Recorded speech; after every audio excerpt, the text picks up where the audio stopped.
our filmmakers panel. I'm Catherine Thompson. I'm one of the co-directors of the festival this weekend. I'm just going to let our industry experts introduce themselves rather than me screwing up people's names. So we'll start right here. Hi, I'm Bob Love. I'm a writer and a director. I'm a professional voiceover director. We released a full-length movie last year called Dead of the Night, which they've been kind enough to screen here. And by the way, thank you very much for inviting me. So, that's me. Hey. My name is Sarah Hesh. I am the founder of 4114 Production House. We just finished production and releasing a web series called Chic, which you can watch online at our website, film-local.com. And we are going to be featured in the Raw Artist Showcase in June 5th. So, yeah, that's my deal. And where is the Raw Artist? That's the High Noon. Okay. I'm William Hawk Edwards, and I am currently working in the media field, but I was one of the founders of Film Wisconsin, helped pass the incentives bill. I've worked in commercial and industrial film for about a dozen years, and in the video game industry for 10. Michael Keeney. I primarily work as a picture car coordinator in the film industry. Most of my work is in Chicago or Michigan, but my physical work is done primarily in Wisconsin, and I am one of the co-directors of the film festival. So I thought we'd keep this kind of casual. I think it's good. Why not? We're all mostly Wisconsinites here. Can have a conversation. I'll ask a couple questions, and then I'm going to open up with different questions for them. Now's your chance. Pick their brains, right? Particularly if you got to see Dead Weight. What a great opportunity to have the filmmaker here. So let's talk about what you think the state of the industry, the independent film industry, is. Does anybody have any kind of feelings on? Are you talking about in the state? You could talk about this in the state or in the Midwest specifically, if you want. If that's what you're more familiar with, that'd be. Oh man, I didn't mean to start. I can. I can just make something up. I mean, I think in general, I would say blanket statement. It's stronger than people think it is. That most people know about.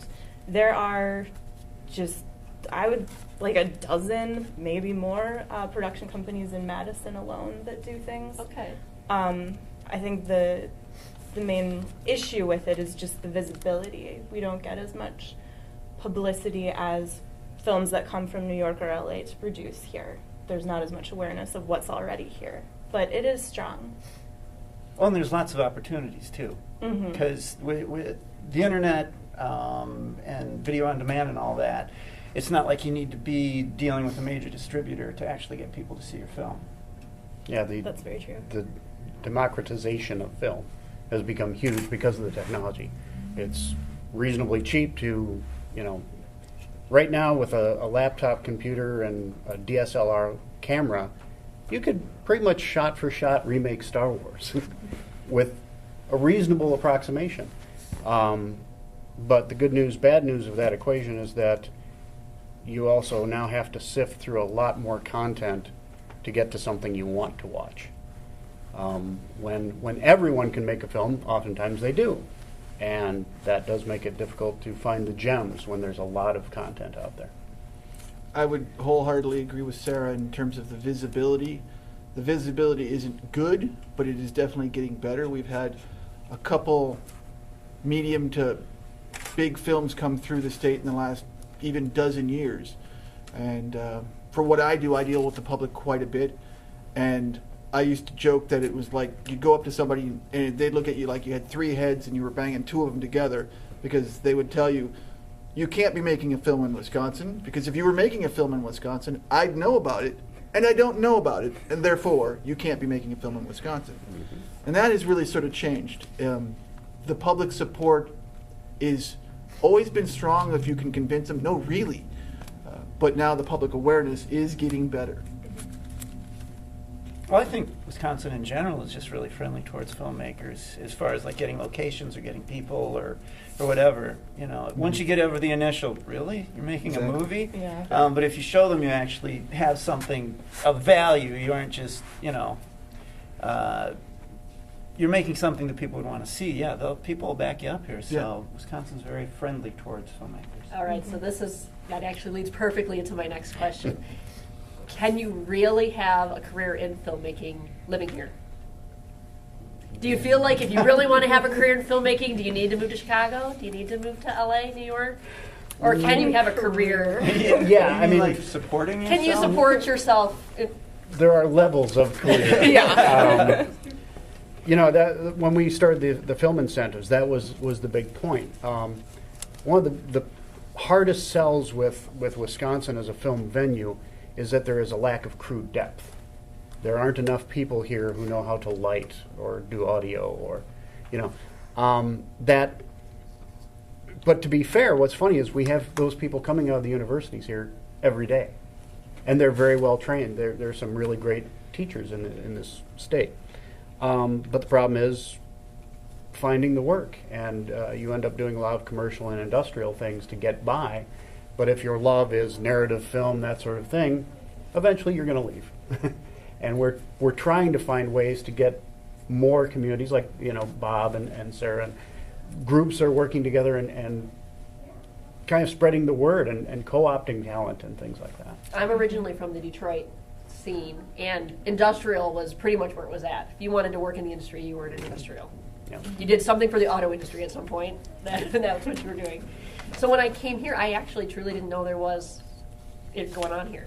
Yeah, I did a project some time ago, but I used to do all of Mitsubishi's release of their new cars, and we shot it at the Expo Center, and nobody ever knew it. We would bring in, 3 dozen cars and chew them over 4 days, and you'd never know that was happening here. And we outbid studios in Detroit to do it. But Wisconsin has an interesting thing, and that's also one of the best kept secrets in the film industry.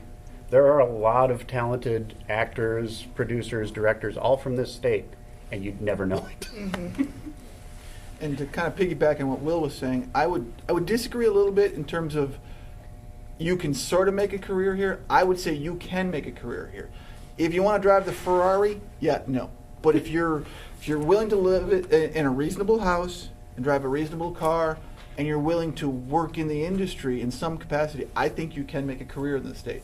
I consider myself as one of those examples where I work in the film industry. I do 3 or 4 big films a year.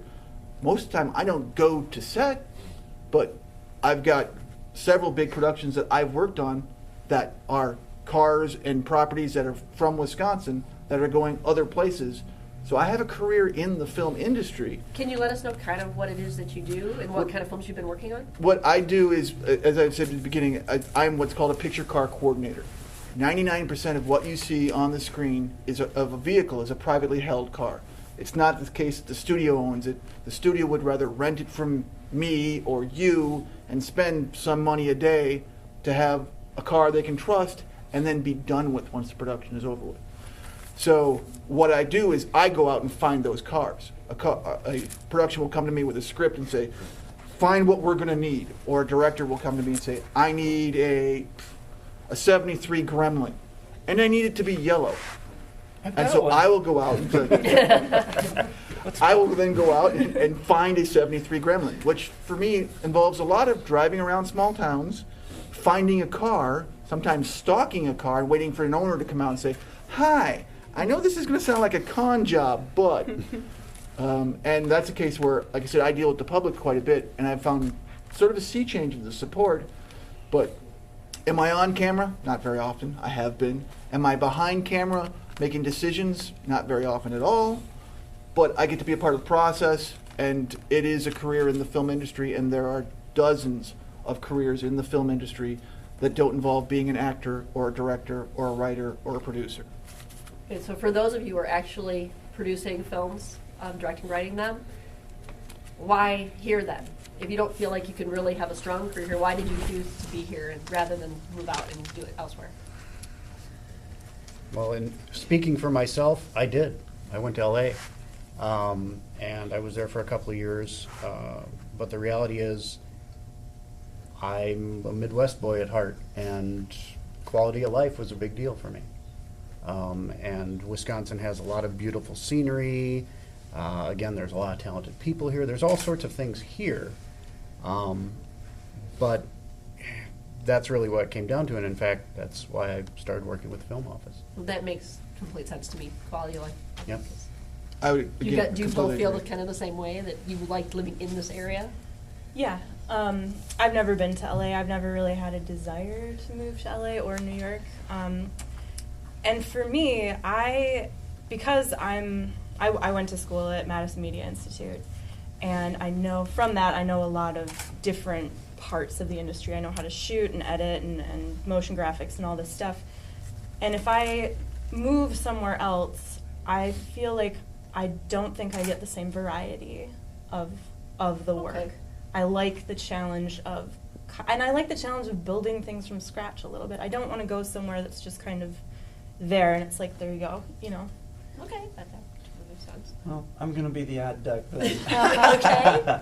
I live in Wisconsin because I have a job. I work for Raven Software, and I'm a writer and voiceover director for them. And I've had some fantastic opportunities. I've worked with some A-list actors. But if someone were to, and I've worked in LA, it is really expensive.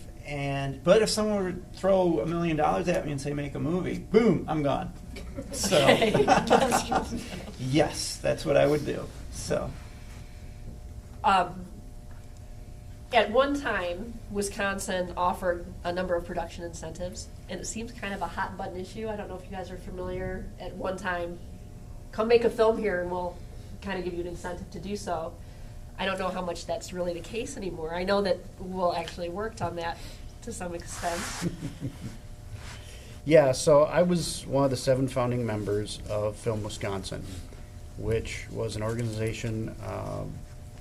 Before that, the film office for the state of Wisconsin was run by the Department of Tourism, and was run by a man named Stan Solheim since 1987. And Stan would go off and try and get productions to come here, one of which actually did was Public Enemy. some kind of I love trouble. I Love Trouble, thank you. Nick Nolte and Julia Roberts, and also Chain Reaction with Morgan Freeman and Keanu Reeves.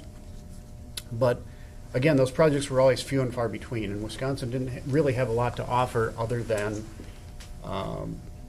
scenery or something if there was something specific they were looking for. So they finally decided to close the film office, and when they did that, we stepped in and said, well, we'd like to privatize the film production. And we actually, working with Senator Canavas, put together a incentives bill that at the time was the best incentives bill in the country. We had the best perks to offer any production coming in. And in point of fact, got Public Enemies. Public Enemies, thank you. You'd think I'd know these things. So anyway, Public Enemies came in, and we had 2 other productions that were supposed to come in. And unfortunately, in the year that something I fought for 20 years passed, I was offered a job in Texas as an art director for a game company there, which, as they say, is one of those deals you can't afford to pass up. So I left the state right when things were finally taking off. And in the year I was gone, there was some mismanagement of how Public Enemies was addressed, and a year later the film bill was repealed. And they've since cut the incentives down. There's a $500,000 pool that is available as incentives funding. So it does qualify. I think 50,000 is the cutoff. I believe you have to do 50. It is, and I looked it up just a couple of days ago so that I could hope to understand it. And read, scroll, Yeah. read. And I will admit to you, I'm not entirely sure. I believe there is a $50,000 minimum. There are certain jobs that count and others that don't count. Right. They look at things in terms of, well, we think you'd be here anyway, and if we think you'd be here anyway, then we're not going to offer you anything. So there is a regular gauntlet of how to get in and how that they can keep you out, frankly, if they want to. And one of the bigger elements is that they offer an 18% infrastructure incentive, 18% tax break for anybody willing to build a studio here, et cetera, which is what we were talking about earlier, is crew depth. If I'm a producer and I come into Wisconsin, I want to be able to say, okay, I need a sound stage, I need an army of grips, I need a bunch of lighting crew, I need all these things. That's really hard to do in this state. There are places, Milwaukee certainly is better at it than others. Green Bay is getting there. Madison kind of runs hot and cold. There are times that Madison is very good, there are times that Madison is very weak. So there are people who have made the attempt. Certainly when the film bill passed, there were several studios that did open, one of which is in Milwaukee. But the workload just isn't there. So as local filmmakers, do you want other productions coming in from elsewhere that are getting money that you're not getting? Because we're incentivizing other people to come in and film here, but you're not going to get any of that. And that's that traditionally cash. the problem with any incentives program, is it benefits people coming from outside much more so. Although the hope, that was one of my things with Film Wisconsin, is I really want us to be able to provide something that we could get people who are here to stay. If there were studios that open here, that means that the people can be employed. There's jobs available. A school like MMI is actually a quantum leap over where some of the things were 10 years ago, just in the fact that there's a school teaching those things here. But again, I would be intrigued to see what the numbers are of MMI graduates who stay here. Yeah. I'm not sure what they are. So what can we do to increase the talent pool, and should we? Should we do something about that, or should we just let it grow organically? I think we need to push and encourage people. Because I've worked with some of my students, and they're all very good. But just in general, if someone shows an interest, you want to try and help them out with that. And I don't know, I would encourage people along those lines just to build the pool, build the talent pool. I would agree a little bit with both what Will and Bob said in terms of, yes, of course we want to encourage. The whole high tide raises all boats. And if a bigger production, again, to go back to my job, if it weren't for Public Enemies, which was the elephant in the room, and in some ways, as Will said, was both good and bad for film in Wisconsin, for me it was great. Because then people could read about it in the newspaper and see, oh, there is something going on. Maybe you're not just trying to, again, pull some sort of long con.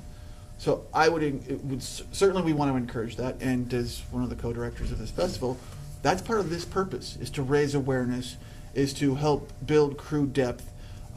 My goal is so that I want to change his mind. I don't want you to go. So I do. I want it so that somebody can offer Bob $1 million to make a movie and in his home. It's been very frustrating to me to work on a couple of projects where we had a great crew, and it was a kind of a homebrew thing, and we'd work on it once in a while when we could, and now when every once in a while, we should really get that back together. And where is Zach? Zach is in Chicago or Texas. Where is Liv? And I worked on one of these projects with Will, and she's in Chicago. And right now, if this is what you want to do, and you were going to do whatever it takes to have a great career in the industry, yeah, you're going somewhere else. And that's really sad.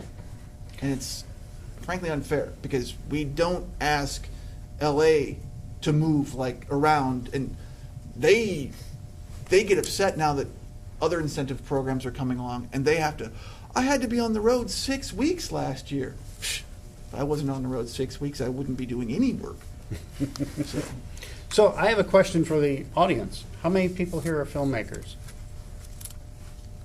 Well, it's about half. Well, yes. Let's make a Yes. movie. In any aspect. Okay. So, We could do it. Yeah. this is a great example. You're all people here who have a passion for something that you want to do. How do you do it? I mean, that's probably why you're here listening to us, right? And as Bob said, there are productions happening. As silly as this sounds, legitimate productions post on Craigslist. go crew for somebody, because you're going to meet somebody. Bob has done a couple of films now, and he works in the game industry. He knows people, and they in turn know other people's, and it's just amazing how quickly that can grow. The film that Michael was referring to earlier, Bob was in for me many years ago, but we managed to get all sorts of people, and then once somebody was in on it, they told a friend about it, and then the friend said, "Oh, can I be in it? Or can I help with the crew?" Or, and it just kept kind of ballooning, and it started out with 5 people and a good idea. Well, and Kelly and I were actually talking about this right before. By the way, Kelly is my steamroller. She gets stuff done. She's our production manager for the movie we're working on.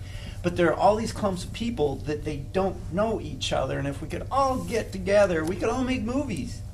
And it's just a matter of everybody introducing everybody to each other. And Kelly has been just a major connection for me. So get to know Kelly, I guess. That way I'll get to know you. All right, we should talk. So I don't know if any of you are aware, one of the reasons this is our first year of doing our little film festival.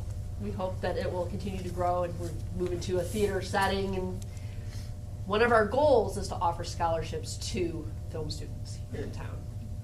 So as we grow and become a more profitable enterprise, that's what we want to do. We love film. We like independent film. We want to grow that here. So thank you for coming. And if I can add to something that Catherine said, I know this is something Michael and I have talked about on numerous occasions. More so than loving film, we love movies. We do love movies, yes. Film is sort of that lofty ambition, your Schindler's List. Movies are Indiana Jones. And I would say that everybody up here is a little more movie than film. I'm not classy enough to do film. I do like TV stuff, so I'm. Which and again, that's the other thing for those of you who are filmmakers in the audience. The web is amazing. Yes. You have an opportunity. I'm going to date myself horribly, but I started making movies on 8mm film a long, long time ago, and it was a process. I mean, it took a lot of work to do it. And you never knew what you were going to get until you picked it up at Photomat a week later. The ability to go out and buy a DSLR camera and put it into your computer, have instant feedback, know exactly what you're looking at. You guys have a great gift. And take advantage of it.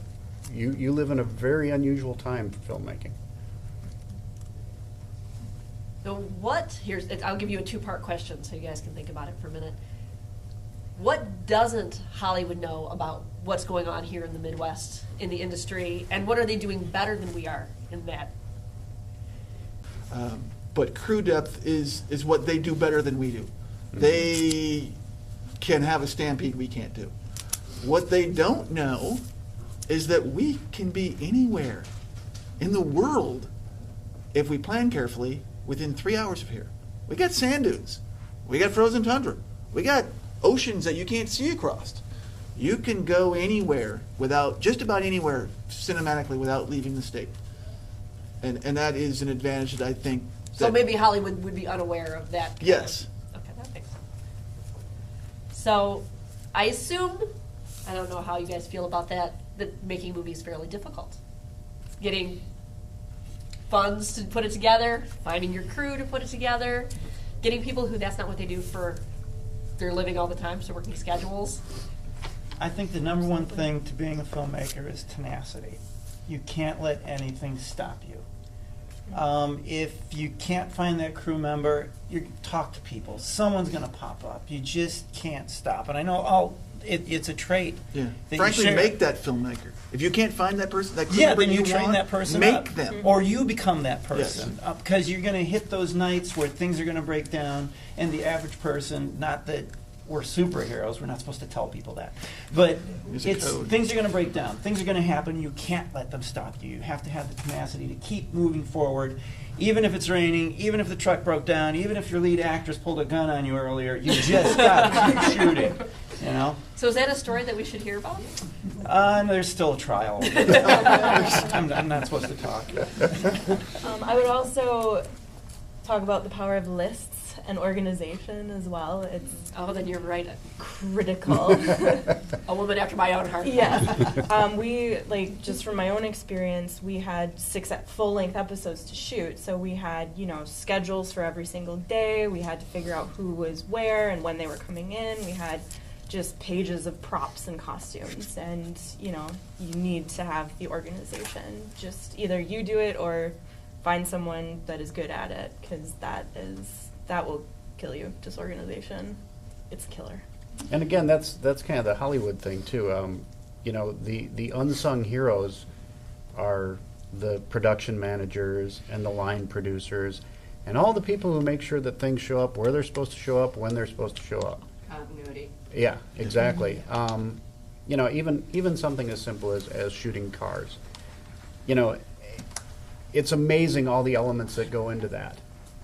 We had 6 different lighting crews working around the clock. We had tractor trailers dropping things off literally to the minute, because if we didn't, we couldn't have done it. And during those periods of time, we were employing 60 people, which you wouldn't, again, know was even happening. But it's very important that you have those people who are managing your schedule and taking care of even caterers. I mean, and I'm sure Bob can speak to this. Both these guys that were on film with me. Most important thing, feed your crew. If you can't pay them, feed them well. Don't just give them a granola bar and call it a day, Bob. That's the incentive, because if you can treat the whole thing like it's a party, people are going to have fun. They're going to want to be there. You have to treat everybody the way you want to be treated on a project. Whether you're the director, whether you're the producer, some crazed tyrant, Bob.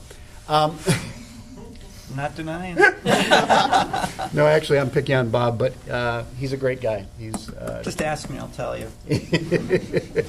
We've known each other for quite a long time, A actually. little too long. Yep. In the world of Vine and YouTube, and I had some young folks here, I was going to ask them about it. Can anyone with a camera or a cell phone make a movie? Yes and no. They can make content. Whether it's good is another. Well, and that speaks to a comment I made earlier about quality. There are still people getting discovered every day that make a small film and end up in Hollywood. It does happen. But part of that is when you go out to do it, think about the process. There are a lot of people. Star Wars, for example, has a huge fan film following. I don't know if people are aware of this, but and there's some really brilliant ones. And the guys working on them have gotten Hollywood jobs. Kevin Rubio, who did Troops, has a very successful career. But for every one of those, there's 100 of them that are 2 kids in jeans in their backyard swinging 2 sticks at each other and put a lightsaber effect on. And it's hard to find where the good ones are because there is so much content being generated constantly. So if you're going to do something, put some heart into it, put some passion into it, and try and make it as polished and as quality of production as you can.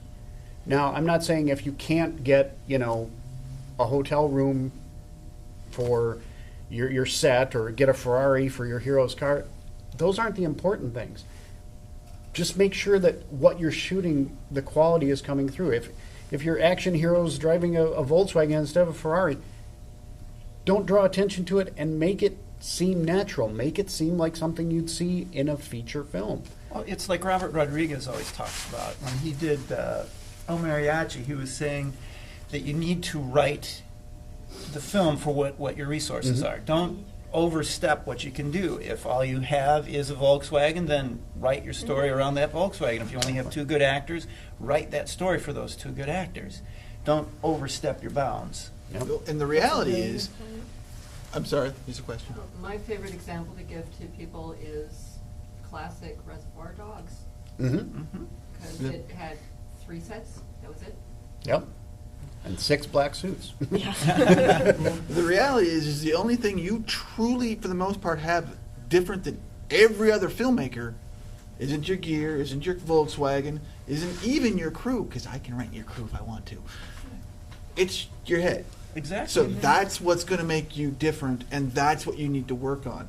It's the story you have exactly. to tell. Like if Story, you- story, Paranormal story. Activity. Paranormal Activity. They were able to keep it low, you know. But the guy knew that guy had this passionate story he wanted to tell. Right. And by God, that scared the pants off of me when I saw it. It was just such a great story. And Right. Blair Witch. Yeah, I needed Dramamine while I was watching it, but again, that was a cool concept, and they executed fairly well with it. Yes. So, you know, it can be done. And those are both cases of tremendous Hollywood now financial successes. And yet, before they were Hollywood successes, there were, I'm going to say a bunch of kids, even though they were probably both older and younger than I am, who really loved what they were doing to the point of, we'll figure it out. Yeah. Because we're not going to stop doing this. That's not an option. So we'll figure it out. Tenacity. Exactly. Yeah.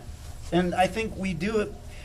Yes, we'd all. Well, me, I don't know about you three, but I would love to be working in LA and be getting $1 bajillion every year, but I do it because I love doing it. I just And want the bajillion dollars. I'll give you half of my bajillion when I get Can I it. stay here? Sure. Okay. Well, I'll be set up. But it's that passion. It's the love of doing it and to be around the people who love doing it too. That, to me, is the big kick. To be on set and to be working with the crew and the actors who want to be there and love what they're doing. I would wholeheartedly agree with that. The big kick and being on set, and actually, I've told Will this story, recounted a project that he and I worked on, and we were working on a scene that I had written, and it turned out that I had also line produced it. So I had brought in some of the effects, and I remember walking around between takes and just having a moment of, there was a time none of this was here. This all came from my head. And for me, that particular day was a top 5 of my life. You know, getting married to my wife, seeing some of my family events that have happened. Yes, they rank for higher, but that's still a top 5 moment that I've ever experienced. And it is, like you said, the love of being with people doing what we love to do. And it's a very powerful thing. Filmmaking is my social life, pretty much. Like, that's what I do when I'm hanging out with people. It's usually during filmmaking. And Yeah, you guys, they covered my next question was, why do you do it? I think they're covering that pretty well. Story. As we were talking about how to make a Yeah. good film, I Yeah. love a good story. Some of the shorts that we've had have been tremendous stories. Some of you were here for the shorts. D is a local production that was shown in the last group of shorts. Limited resources, short period of time, knock it out. And I think that's kind of what's exciting about filmmaking here. Well, and the other thing I would say is, you know, the 48-hour film festivals. Great proving ground. You know, you want to learn something about filmmaking, make a film in 48 hours. and the other thing is it'll teach you what you can do, but it also, you develop that, that bond with the people you're working with. That because the other thing is to make a film, I mean, and I can speak for a few of us here, you really have to have each other's back. I mean, because there are days, it's like the best and worst job you'll ever have in your life. And there are days you'll get up and go, oh, God, really? Do I have to go to the set that's 20 degrees below zero and stand in the snow for, you know? And that's when somebody else calls and goes, yes, you do. But it'll be fun. And invariably, at the end of the day, you go, wow, that was a blast. You know, but like anything else, and it really is. It's a collaborative effort. And I think I can actually say that Bob is one of the best people I know right now doing that kind of collaboration. Bob is very much about the whole team exercise. I am actually the dictator that I was referring to earlier. I like everything to be my way. But Bob has been doing some really good stuff with his projects and getting people together. And yeah, start with your friends, start with your, you know, and work your way out. And you'll find that just about everybody you meet has some interest in doing something in a film. And also, you don't have to jump into like a feature right away. Don't underestimate short films. Those are really, really a good way to write a concise, good story to start with, I think. Plus, I think it's a good proving ground just to learn Yeah. what you need to know as a director, as a writer, and how to get a production moving. Because had I tried to do Dead of the Night right off the bat, it would have crashed and burned. Yeah. You know, you need to do those shorts. You're so right with that. And that's really true of not just directors and writers, and again, all those other jobs that I talked about that you can have in the film industry, everything. Heck, if you want to be in the film industry and you can cook, those guys actually get paid pretty well. The catering crews, and those guys are the heroes on set. Because as Will said, you can't pay them, but you can feed them well. That goes a long way. And that's another case where you learn, okay, I got to have coffee and some more coffee and how timing and all that kind of stuff. All that can be learned in shorts. It is a microcosm. And shorts are great. We would not have the festival we have if we didn't have shorts. Yeah, I don't know if you saw the whole weekend schedule. We showed a short block at least twice a day, every day. That, I would say, the majority of our audience, that's what they really came to see. Yeah. They came to see the local shorts. That's what they wanted to see. I imagine that most of those shorts were probably done on a digital medium. I don't think any of you worked on film. For me, film's too Everybody's- expensive. You know. That, and how has technology changed the industry, allowing us? We recently had a Kickstarter campaign, and we were able to get Red Scarlet camera, which is near film quality. So, and they have the Epic, and you know, cameras are coming out better and better and better. So we are going to hit film if we're not there already. Actually, we've surpassed film as far as image capture. Heresy. It's true. Although there are still significant filmmakers who are using. It's now become instead of becoming the car as a de facto thing, got to have a car. Now, using film or digital is becoming an artistic choice. In terms of, I wanted to go with film because I wanted that warmer tone or that grainy tone. Yeah. And as you said, we're getting really close. In some cases, we are better with the digital, but I'm also pretty sure that if I put up a film that was done on video or a film that was done on actual film, at least some of us would be able to say, I don't know why, but that one's film. You can tell. But it has changed it tremendously. Well, and we are seeing an interesting backlash right now with practical and digital effects. Suddenly people are going, yeah, digital has removed all the magic. You know, it used to be when you go to a movie and The you go, CGI? how did they do Yeah, the that? fake magic. Right. And now the answer is, oh, it's CG. And so more and more directors and whatnot are actually starting to kind of bounce back from that. Actually, there are a number of stop motion projects coming out in the next couple of years, and there have been quite a few in recent years. And it's all this sort of, let's back off of that digital thing a little bit. Let's see if we can put a little more magic back into filmmaking, which is not to diminish the digital artists either, but it's really hard to make your signature on something that's pixel generated as opposed to you lovingly crafted this model and animated it, and, you know. Or you really blew up that car. Or you really blew up that car, yeah. Which is a science in and of itself. Okay, if I'm a recent graduate of Madison Media Institute, for instance. I'm not, but so I am, and I'm 20 years old, and I'm ready to go, and I don't have the technology. What do I do? What are my other options if I don't have? You have the thing you need. You got the only thing like as I said before, you've got the only thing you really have, and you already have it. It's up here. I don't care if you got this, you can get the rest. Bob's tenacity. He went to Kickstarter to get a camera because I assume that means he couldn't write a check. I know I couldn't. I could. It would have bounced. Okay, it's a different film. It's get that everything else other than your own creativity, you can get.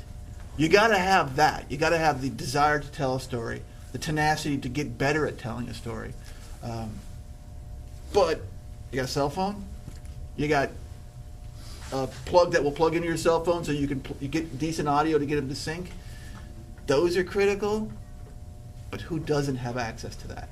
And if you don't, your friends do. Yeah, And if they don't, somebody you know has the ability because frankly, half the people in this room have the ability to shoot a movie right now. And some, How does that work? It has, yeah, has it been successful to do that? type of- no. Sort of. Yeah. The problem with it is it sounds like a good idea and everybody kind of goes all out.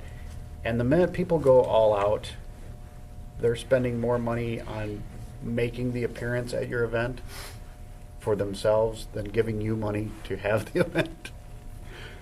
It becomes a reason for a party that doesn't make money, at least in my experience. Oh, yeah, I would have thought it would have made money. Like if you High Noon Saloon and you do a big fundraising, if I had been to them, Yeah. I must admit I didn't donate it. I didn't give them some Mhm. Yep. other than paying for my ticket to get in. Yep. And that's what I've done in the past is like I've literally just thrown parties and charged a cover and maybe had some merchandise for sale. And you don't make a lot of money, but it chips away. Like you do make some. So Is that at a venue where you had to pay for the venue? no, Or that's another thing is make sure your overhead is low. But, but yeah, no, it was we paid for the sound guy, but we didn't pay to rent the space. all right, I say I'm new in the area and I kind of like to get into the industry here. How do I find you guys? Facebook. Facebook. Facebook's the best Get way. on Facebook. Craigslist. So, but I mean, Craigslist so I get on Saloon. Facebook and I don't know, Wisconsin filmmakers. Is there a group? There- is there yep. a, is There's there a like way to 5, find? actually. There is exactly that. There's a Wisconsin filmmakers group. There is actually a crew listing with what remains of the Wisconsin film. Film Wisconsin. Yeah, the confusing thing. They do put out a crew listing. I would check with the film schools, MMI. There are a couple of MMIs around the state. I'm not sure they're all called MMI, but I know there is some affiliate schools, and that's where you go. I'd also recommend getting to be in any production that's going on, because I don't know about you guys, but for me, I don't want to have somebody just come in that I don't know. I want to have them recommended, so at least I know, they aren't going to show up on drugs or anything or steal my car or whatever. I want to be somewhat reassured that they're going to be responsible and know a little bit about what they're doing. I did So that networking, once. Networking Networking. is so important. And So I would important. add to that working. It doesn't matter if you're not. Yes, it matters if you're not getting paid, but everybody wants to get paid. But if you have an opportunity, and I'm going to bastardize the recently passed, and I can never remember his Seymour Philip Hoffman. Yep. Okay, whether it's Philip Seymour Hoffman, sorry. And he would say, if someone offers you the chance to do what you do, whether it's an audition, whether it's a lighting, whether it's gripping, do it. Do it to the best of your ability. You're getting practice. They're getting to see you. I don't care if what you really want to be is a lighting director and all Bob is offering you is a chance to carry sandbags. You get a chance to see the lighting director, and the lighting director, if you carry sandbags very well, will say, okay, sure, let me show you this. While you're on this set, I guarantee you, while you're on Bob's set, there are 4 other films being made in people's heads. There are 4 other people who are thinking, well, I'm going to do da-da-da-da-da. Talk to people. Well, and something's going to happen on set where someone's not going to show up, or suddenly, oh, we need another lighting guy. And, okay, you, the sandbag carrier, get over here. You're now doing this. Yep. And so it's always changing. The crew's always changing. Very fluid. And I know MMI, for example, again, has what they call a boot camp program. It's a 1-day, it's a 2-day seminar where they will, okay, somehow you've managed to talk yourself onto getting onto a set. Here's how to come back tomorrow. Here's what to do so you stay out of trouble. Here's what not to do. And those things can be invaluable. Don't sit in anyone's chair. Yes. While they're sitting in it, or I don't know. That might get you called back, but not necessarily for the right reason. depends on what you look like. Also, as a kind of a foot in the door, MMI, I just reminded of this, they do monthly or bi-monthly independent reel nights with local filmmakers, and that's a good way to just meet someone right away, or a bunch of someones, too. Or come to local film festivals. And also the ITVA, which is an organization, again, probably more directed at commercial and industrial stuff, but they run the Addy Awards and things like that for commercials. They hold a monthly meeting. They have a website. Costs like $80 to join, but there's discounts available for members on equipment, on rentals, on, all sorts of things. So there are some advantages to finding out what those groups are in your area and contacting them. Well, Project Famous is Yes. also a good way to meet people because it's a large creative group. There's also a lot of crossover between local theater and Mhm. stuff in front of the camera. Oh yeah. Several of the people who were watching movies last night were actually in those movies and are also on stage in the Madison area, and also. Getting to know people either through the very lively musical theater groups in Madison, improv groups especially, even going to our, not public television, but our public access television and getting involved with some of their productions. And they're always dragging people into other things. Yep. Yeah, actually, that brings up an interesting point, too. Volunteering. You'd be amazed how often television stations and things run events where they need volunteers.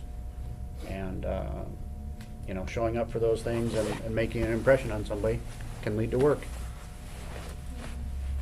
Okay, so what's next for the industry here? Where is the industry going in Wisconsin? We're all going to be working for Bob. Line up. Everybody give but your you information. will. I think it's getting, as I said before, it's maybe not great, it's good, but it's getting better. There are more and more productions coming all the time. More and more are those little secrets that we don't like to tell people about, like you can be anywhere in the world within 3 hours from where we are right now, are getting out there. More, what always amazes me are being called as small and micro budget productions of $3 to $5 million are coming to Wisconsin, and I think that's going to continue. There's going to be more of that, and every once in a while we are going to get a big fish, but the advantages that LA has, they will probably continue to have. Right now, Louisiana has some of them, Michigan has some of them, but it is always going to be sunny and 78 in San Diego. Yeah. We can't do that, but we can do other things, and I think that's going to get out there. It's okay, we'll fix it in post. Okay.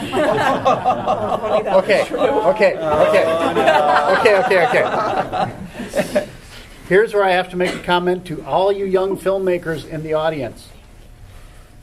One, at some point in the not too distant future, actually get yourself a film camera somewhere and shoot a project on film. Because fix it in post are the 5 words I never want to hear anywhere. And to me, it's the epitome of lazy filmmaking. If you didn't think about it before you got to set, you don't deserve to be sitting there shooting it. So, and the best way to learn that, like I say, is to work with film. Because film is unforgiving and requires all sorts of planning. But it will help you a lot, even in instantaneous media like video. For those of you who are behind the camera, the filmmaker, the director, producer, writer, do you storyboard Oh yeah. before you go out? I'm starting to. When we did Dead of the Night, I filled 3 3-ring binders with pictures, but when I got on set, all just went right out of my head because there's the actors, here's the locations. Oh, I know how I'm going to shoot this, but now with the Tesla factor, I'm working with a much larger crew, and I don't have the luxury of, you know what, let's try this. It's got to be by the numbers. I got to know what I'm doing. So I'm storyboarding more with my little stick figures. And you storyboard? Oh, definitely. Especially when you do commercial and industrial work too, a lot of times you need to storyboard so the client can see it. A lot of times when you're working on commercial projects, you have to educate the client. I remember doing one project where literally on the day we were shooting, the client was on set with us. And he's like, well, I saw this commercial last night where they did this. And he's like, why don't we do that? I'm like, because it would cost you about $400,000. I mean, I can do that if you'd like, but, and the client doesn't really understand. To them, it's the magic box and it does things. And, so the nice thing about storyboarding in that situation is you're showing them what they're going to get. And pre-visualization has become an entire industry in the digital world. In fact, a young man who worked for me for many years went on and now does, his full-time job is he does previs for Marvel movies. That's been his full-time job for the last 10 years. But, you know, it's going to help you a lot, like Bob said. If you're out on set, you know, if you can refer to something and go, okay. And the other thing is, you know, Michael can speak to this too. When I'm setting up a shot, I bring all my actors in, show them the sketch. Here's what's going on. They understand. They know how to hit their marks then. It helps everybody on set. Does Chic storyboard? It didn't for first season. It probably will for second season. I think from the organizational aspect that storyboarding is good, because now I can plan my day. I don't really need all these actors here. If we're going to be working on X, let's get just these people in for this period. Maybe we should shoot out of order so that we can get all this stuff done. Yep. Yep. We do shot lists. That's what we Right. do. I'm specifically looking for the most efficient and cost-effective way of getting something accomplished. Yeah. So for me, as on that side of things, I want the artist to storyboard because I want to see it ahead of time because it helps me. Yeah. And I'm sure that's probably true of a lot of people that you work with on the organizational side. Or are you doing all your own? Not anymore. I've got someone handling all that now, but Dead of the Night I did. And it is a huge, huge job. Yes. I earn so much respect for the people who handle that, doing it on Dead of the Night. So, What is next for you personally? Where are you heading next? You're in the middle of a shoot? we're just starting The Tesla Factor, which is an action comedy. We're shooting it with a Scarlett, which is a really good camera. Working with a much larger crew. We're hoping to have it finished shooting up the end of the summer, and we'll have it premiered next spring. So, that's the big thing for me. What about you, Sarah? Season 2 of Chic. We're in the promotion And phases. how can we see that? Oh, that's online. Film-local.com is Okay. season 1. It's all out there. And we're promoting it right now. We're doing a bunch of local events, and hopefully we'll start Do you have a local pre-production. event coming up anytime soon? We do. We've got the Raw showcase that I mentioned at the beginning of this on June 5th at the High Noon. We also have our second annual Sexy Party to celebrate the show. And that's the Inferno on the 17th. That's not really the show. That's more of a party fundraiser. And yeah, that's what's going on for me. And then also part of my own personal goals is to help build the film community here too. Okay, what about you, Will? Where are you heading? Well, I have 2 options that I purchased for a couple of projects, so I should probably get those shot this summer. Before my So you options have expire. 2 undisclosed films. Well, no, they're actually from a book called Sidekicks. And the 2 stories, one's a sort of a superhero version of MMI. So imagine that you want to be a superhero sidekick and you're going to tech school. And then the other one is a kind of a comedy horror piece about 2 serial killers who are trying to decide which one of them is in charge. Okay. Where are you heading? Michael? I've got a feature piece that I've started working on that I'm trying to develop further. I am in mid-process on a documentary that I've been working on off and on. And I've got a couple of projects that I can't divulge more about that I'm currently hunting for. So if you see my car driving up and down the street, it's really okay. I'm looking for something in your backyard that I have to take to Chicago. I'll bring it back. We'll talk. Yeah. I know where yours are. So before I let them go to maybe just mingle and chat, does anybody have another question that you would like to? I have a question. Yes, sir. What was your favorite day of shooting, and why? Oh, I like it. Well, I already told you most of mine. You want me to describe it? Please, Yes. embellish it. We're at a small little grass airfield, and it's set in 1939, and we're meeting our hero, who turns out to be a lovely heroine. And there's some sparks that fly between the guy who thinks he's in charge and the woman who really is. And I got to write much of the dialogue for that, and I also got to bring in, I found the airfield, I found the airplane, and another case of how Wisconsin people love to work with you. That guy wouldn't even let us buy gas. And when we were done filming and shooting for that day, after we'd accomplished everything we needed to do, anybody that wanted to got a ride with loops and spins and all that kind of stuff. Okay, that's a pretty I good settled filming for day. slow and low on the ground, but So but that was a great day. as the producer, director, star on that project, As I said, and the guy who thinks he's in charge. I got to get in that plane first thing in the morning, and it was a 1939 Hats biplane, and they didn't build planes for people my size in 1939, but it was the most incredible experience of basically being in a box kite with a motor on it, and it was a blast. I would say it's certainly one of my upper top days of filmmaking. I can give you another one if you want. Please. Sure. It's the stuff day, like this. It's the day exciting. when the stunt coordinator said, "Don't hit the Oscar winner.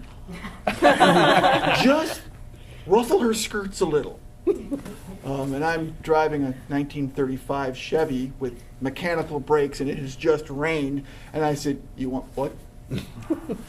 And they said, "We'll pay this." And I said, "Okay." I get to play with somebody else's toy, and it doesn't really matter if I break it because it's somebody else's toy. I didn't break it.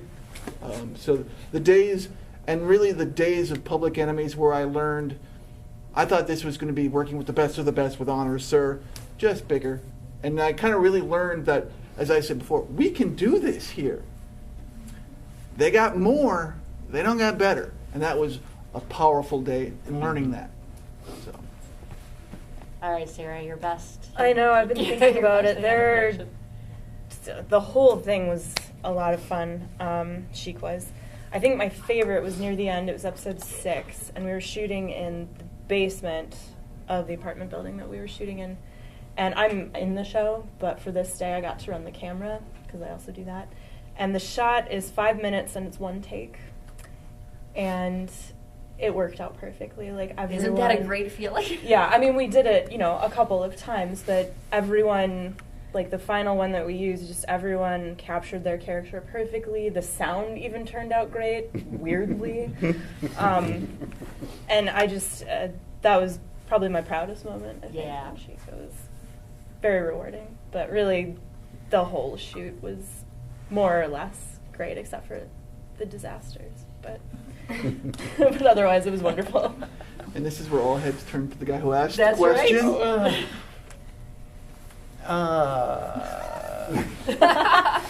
Next question. You asked is the it question tomorrow? without knowing All your own right. answer. No, I didn't have. Okay, well, I tell you what. One of my favorite moments. Actually, you touched on this a little earlier. It's we were shooting the sacrifice scene in Dead of the Night. It was one of those moments where I made the mistake of stepping back and looking at what was going on. I was like, holy shit! All these people are looking at me and they want to know what to do. We had all these actors. We had all these lighting people. It was the biggest set of the entire movie, and I got scared because I climbed up on top of a stepladder. I wanted to do a shot down, and we didn't have a crane, so I had to get to the very step. And I had a guy holding my legs, and all these people are acting, and just for a split second, I look at it and go, and it scared me because everybody was doing all this stuff, and it's like, well, I got to finish this movie, or they're all going to kill me. But it was a really energizing moment to think all these people were behind me. And behind my vision. It was scary, and yet it was awesome. So I guess that's my moment.